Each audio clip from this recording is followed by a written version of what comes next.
What's up, friends? Today we're here with another special one. This is the MBS Agent, and I think that this video will be combined with my first look in the studio. But man, I was excited about this in the studio, and now that I'm riding it, this thing is awesome. It is so rowdy. It just wants to go. Going like 15 miles an hour, I can do a rolling burnout. How sick is that? Show me another hobbywing board that can do that. And braking is another level on this thing. My goodness. These brakes are borderline stronger than some of my DIY boards. Absolutely amazing. So cool. So anyway, we're doing a first ride today on this thing so we can see what it does. And I have to say, besides like the Mach 1, which I'm going to do a first ride video on that soon. Well, quote unquote first ride. It'll be more like a 50-mile impressions video, but besides that, this is the fastest I've gotten comfortable on a board. I mean, I've already gone up to 26 miles an hour and I've only been riding this thing for like 15 minutes. It is so cool. So stable and very predictable. The channel trucks on here are Matrix 3s, which I have not personally ridden before. I have to say, I'm very impressed with the performance of these things. They're fairly stable, but still able to be turned easily, which is a really great combo to have. I haven't gone over 30 yet, and I'm not going to today. But overall, they've been pretty nice so far. Getting me just what I need. And this thing, oh man, it's so hard to not just full throttle and play around on this thing. I mean, even my own mountain board, like, I have so much trust in this thing right now, and I've barely even ridden it. So, really tells you how much work went into this thing. I feel like sometimes you can tell when a company has put a lot of miles into testing their board, because there are a lot of boards that I've ridden that do not feel like this even after riding them for 100 miles. And this thing absolutely rips. We're on 26 right now. No issue. Brake. Slam the accelerator. So many good times to be had. And what's more, this particular unit is a demo unit, like I mentioned before, and it has 70 miles on it. One of the hubs is dented. One of the gear drives has a giant gash in it. And you know what? It doesn't matter, because this thing is made to be abused. Literally, I was going to take this out in the rain the other day because I trust it. I trust the build quality just that much. I didn't end up having time though. Would have been fun.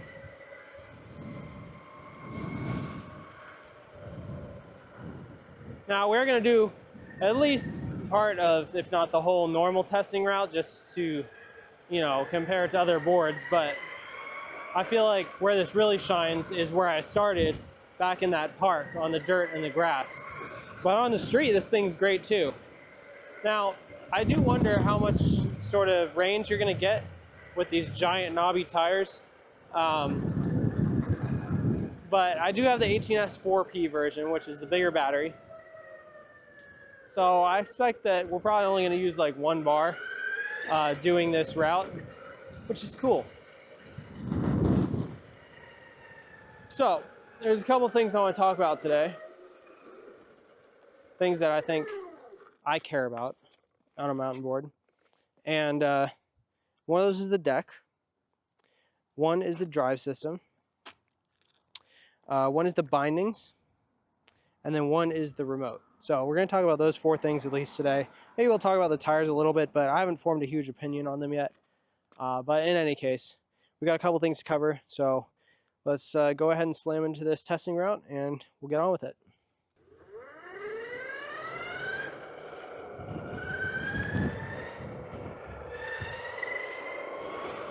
Alrighty, so we kind of already had an intro, which is what I usually do on this street, but let's just jump into the first thing I want to talk about, which is the deck. And I haven't ridden very far on this yet, but this deck is immediately one of the best mountain board decks that I've stepped on. I'm not trying to just like praise MBS just to praise MBS here, but it's so comfy. It has a really nice amount of flex and pop. The F5s, or the F5Xs, which I'm standing on, have a really nice concave to them, really comfy, and it just absorbs what it needs to without making it feel like the board is disconnected. Like, I feel super connected to this board right now. Part of that is, of course, because it does have bindings on it. But regardless, the deck feels super, super nice. And my mic just fell off. Incredible. The deck. So the deck is a really nice width, covers my entire foot. Of course, that is kind of negated in a way by the bindings since they have a base plate. But if I were only standing on the deck, it would be a really nice width and cover my entire foot, which is what I usually want from a deck. And my Haro Bro, which is sort of a similar shape to this, is the one that I spend the most time on. I would say that this is similar flex to the medium Haro Bro that I have, which is perfect for me because I'm not super heavy, but I'm also not super light either. So I wouldn't want a light flex board because it would just be flopping around like a noodle. I think this is a really great combo of flex and like punchiness. So really great job from MBS there. Another thing to note is this is the E-Skate deck. So it has pre-installed inserts for the full four-wheel drive enclosures. So 4 at the front, 4 at the rear. It's got holes for the trucks, and then it's got cable channels in the front and the rear so that you can run the cables for your ESCs. And that's super cool because they're also selling this deck on its own that you can use to make a DIY with. What's also cool is that they're selling the steel quick release bracket that is mounted to the deck and holds the battery in place. And that's super cool because you could pretty much make a similar board like this with VESC. However, you know, riding this so far, I mean, I hate to say it's so early, but I don't see any real reason to use VESC on this board. Like, there is enough power here for 99% of people, I think.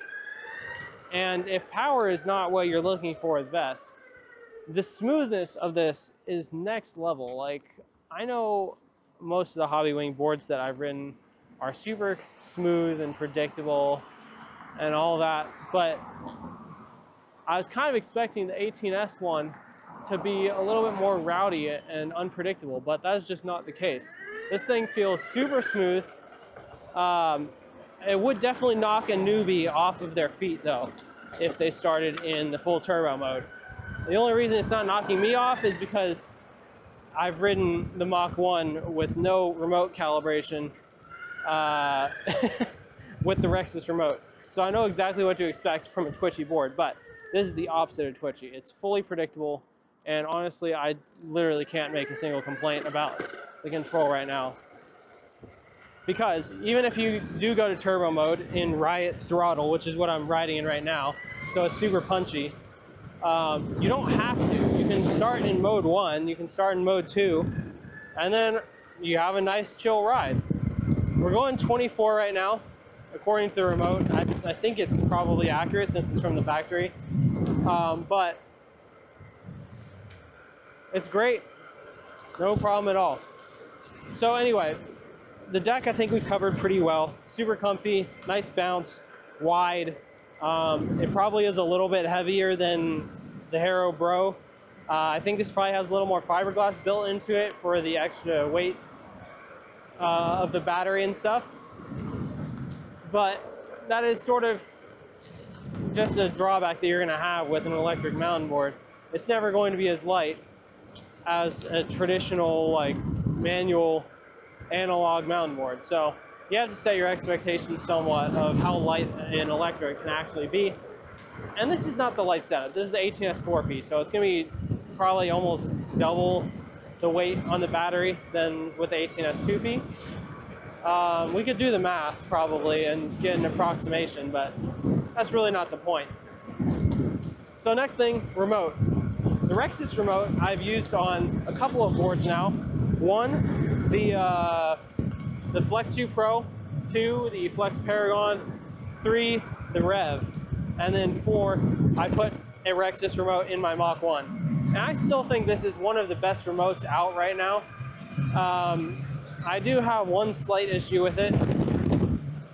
This thumb wheel is great, but the gap between the plastic and my finger is a little bit larger than I would like. So sometimes I'll find a little bit of the skin of my thumb getting stuck in between the thumb wheel and the plastic when I'm holding it at like the same throttle for a long period of time. And that's a little bit annoying and can be a little bit, it can throw me off a little bit when I'm riding at the same speed for a long time, and then I realize that my throttle's kind of locked, so I have to like let go and pop off, which is not something that you normally want to do with throttles. You kind of want to let them off smoothly, but I like to pop it off sometimes. So with this board, when you do let go of the throttle, it's so smooth. There's some boards, looking at you, Nomad N1, where if you let off the throttle like this, it's gonna jerk because of the way that the acceleration curve works. But with this one, that is not the case.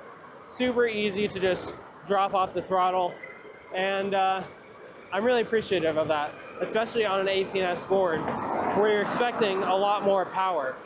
So really great job to MBS for the combination of tuning between this remote and this 18S Hobbywing ESC, which, as far as I know, is not on any other board on the market right now. Maybe one day Exway will come out with an 18S board, but they haven't yet. But in any case, the electronics, that is the speed controller and the remote, are from Exway/Hobbywing.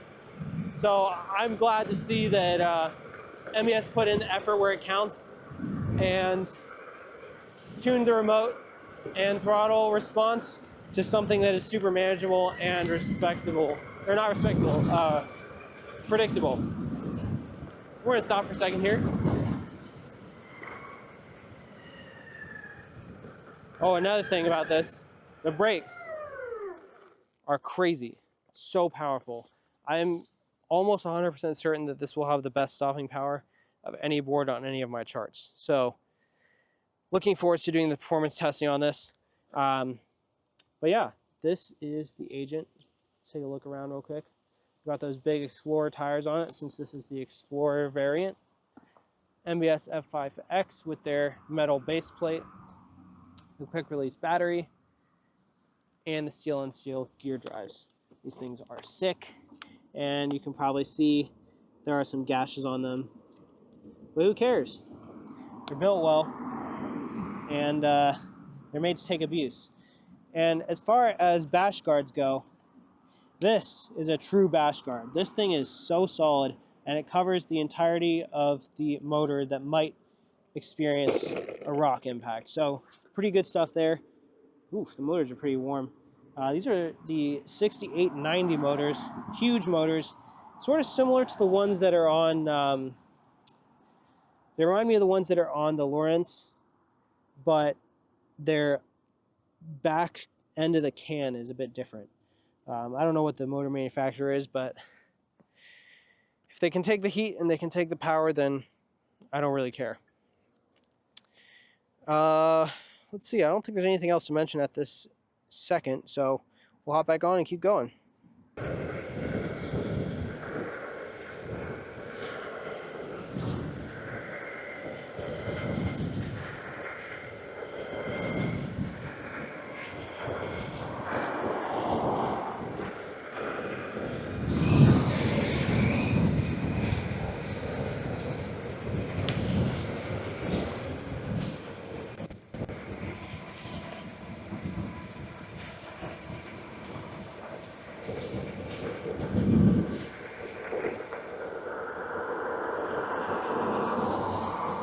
right, so I think the next thing I wanted to talk about on here is the drivetrain. And back here we have a 15 to 64 gear ratio on a set of gear drives that are steel on steel and solidly mounted to the rear hanger.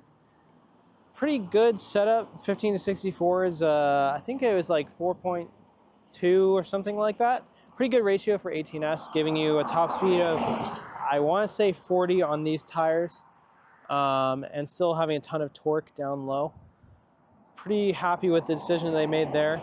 Obviously, time will tell if these gear drives will last, but it seems silly to even say that because I know the MBS riders, their team riders, will put this thing through things that are way harder than I can even imagine.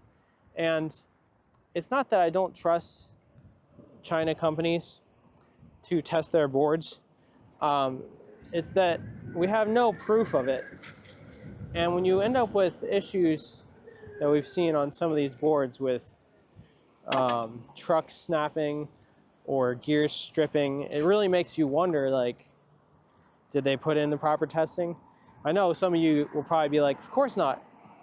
But I've talked to ASTEC, I've talked to some of the Exway people, and they both have test riders, but it's like, you don't see them test riding. You don't see the real results of them breaking things. And I just have better faith in MBS and their riders and their YouTube channel where they show off riding the Agent harder than I can even imagine. I mean, this board is easy to ride, sure, but I will tell you one thing. Off-road riding is an art, and it is not to be taken lightly. Dirt, so much more slippery than asphalt or concrete, or even like hard-packed gravel.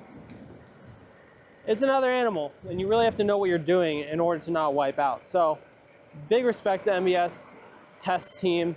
But anyway, we're talking about the gear drive. I've been through a number of gear drives on my personal mountain board.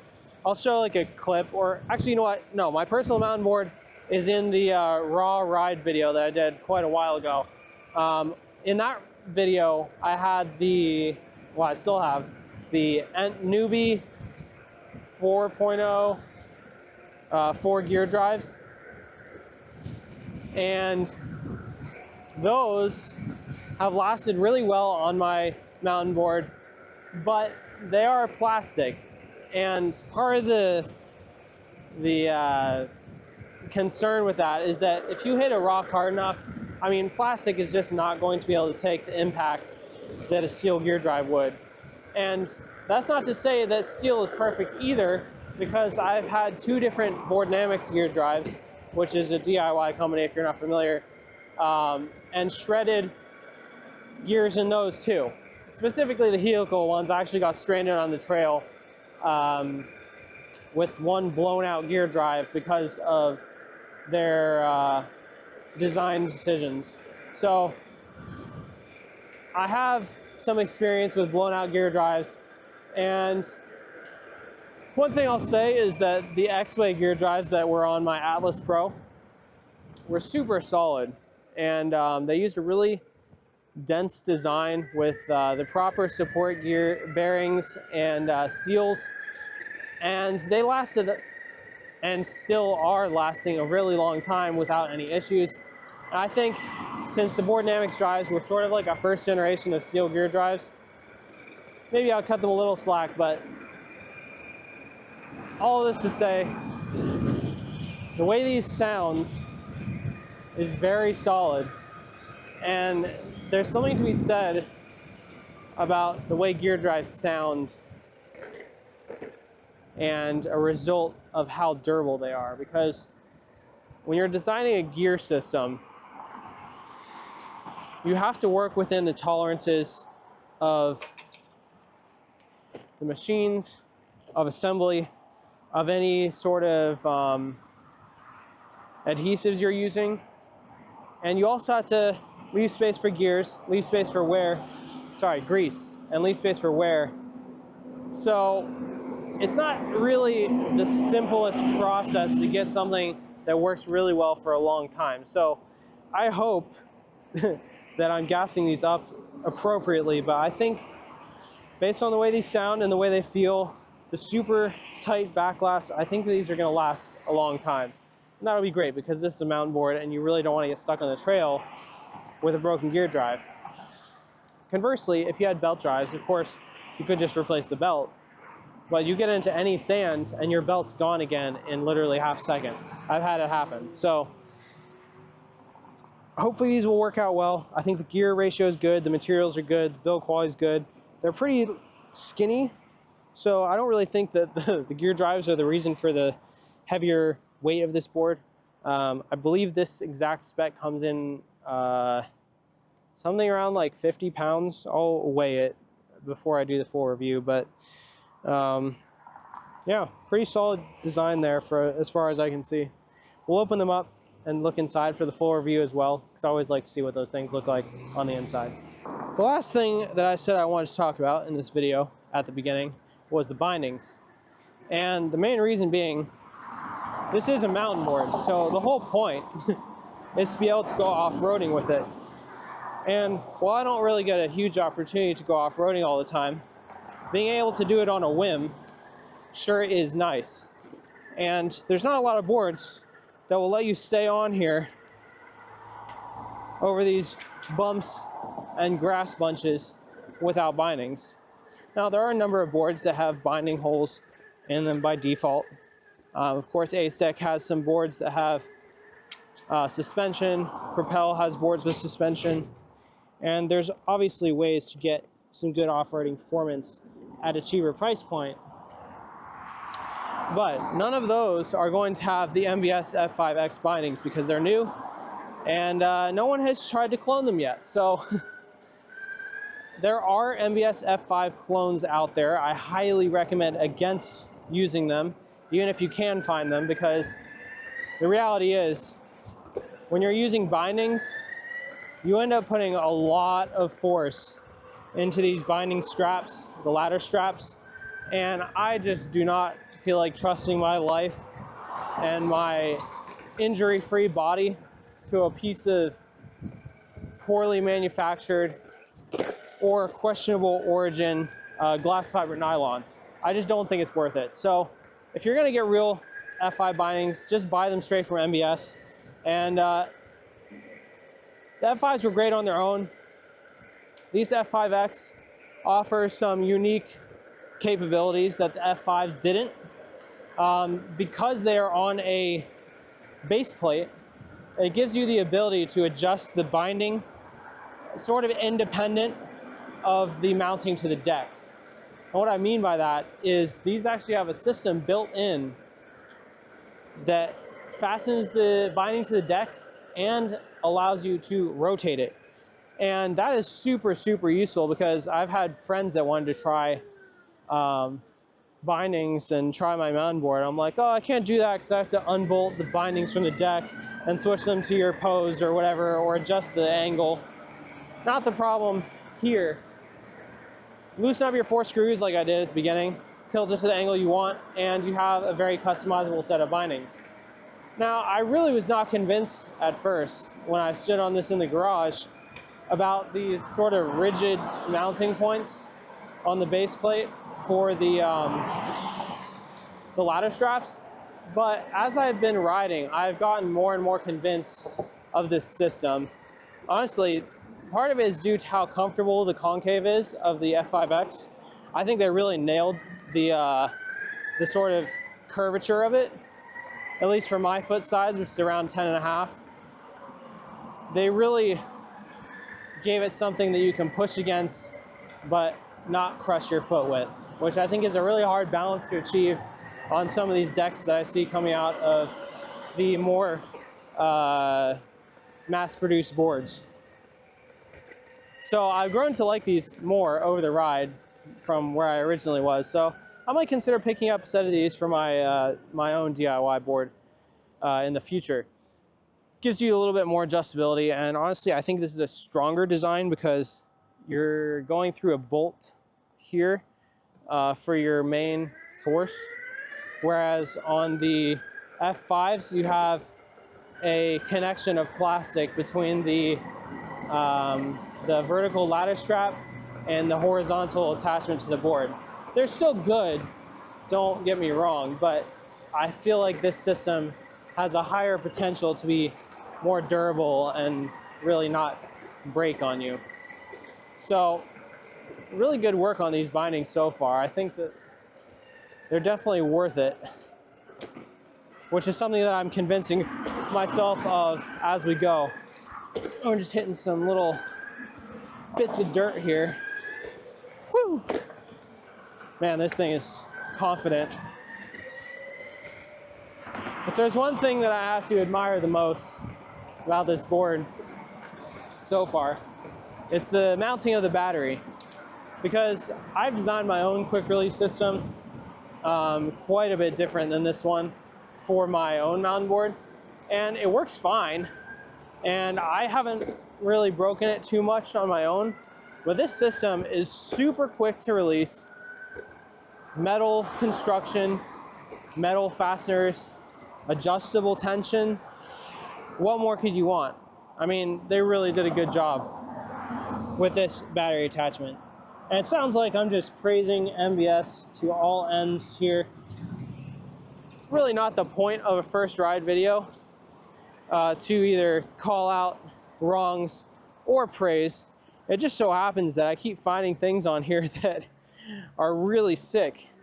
So I'm going to do a summary at the end of this ride of the things that I think could be improved, or the things that I think might steer you away from this. Woo!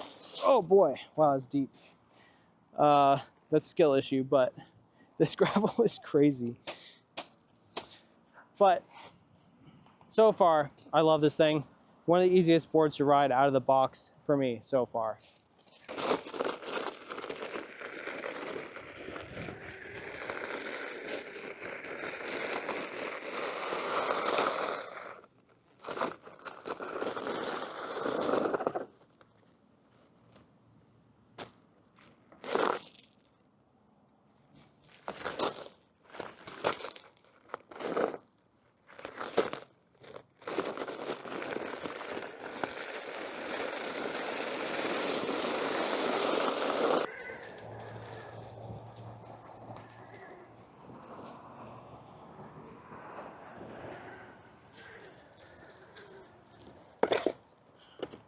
Well, there's Bordy's first scratch.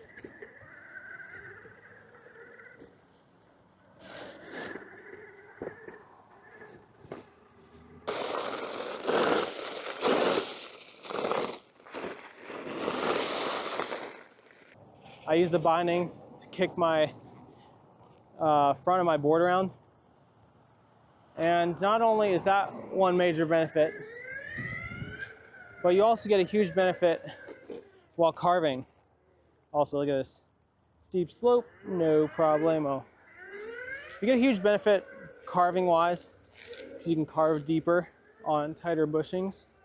And you also get a huge benefit stability wise when you're going over bumps and stuff, because your feet don't lose contact with the board, which of course is the primary way that you can control it. So definitely a lot of benefits to bindings. Of course, one thing that everyone's scared of is crashing in bindings. And I'll tell you that it can be a benefit or a curse depending on how you crash. Sometimes bindings can help your body slow down so you don't hit the ground as hard. Other times, the bindings will actually prevent the crash because you won't lose control of the board in the first place.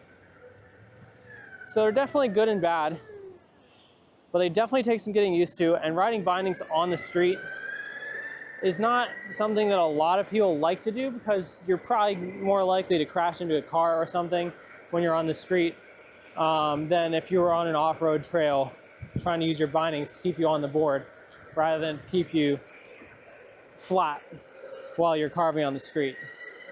That being said, I rode with bindings on the street for over 1,000 miles, and I didn't really have an issue, but your mileage may vary, and some people will be more confident than others, and that's just the fact of how this hobby works. So we're coming to the end of our ride here, and honestly, I couldn't be more happy with how this has gone. This board absolutely rips. We've done, I think, probably, oh, it says we've done 11.1 miles. I will check against my my GPS, but done 11.1 miles. We still have 4 out of 5 bars of battery left. Thing still rips. No signs of lost power. My feet are still super comfy on here, and yeah, not much to hurt, not much to hate. I think if I had to summarize what's negative about this board, it's the fact that it costs so darn much. Now, we can't really just say that without explaining why it costs so much. It costs so much because they use quality materials, quality engineering, and provide quality customer service. And that's something that you can't just buy from another company. So you might look at the price tag of this and say, wow, that's insane. I could never want to pay that much. If you want something that is literally better than something you could build yourself, this might just be the move for you. And honestly, getting something this high quality at this price point in a DIY is not that easy either. So pay a little bit extra for the support, the testing, and the high quality design. I think it's worth it. But in any case, I'll put a little bit more like riding footage to the end here, but this video has definitely gone on long enough. And I gotta start working on the review for this. So I'm gonna put in some more miles, and of course, I will let you guys know how it goes. Stay safe, keep on riding, and peace out.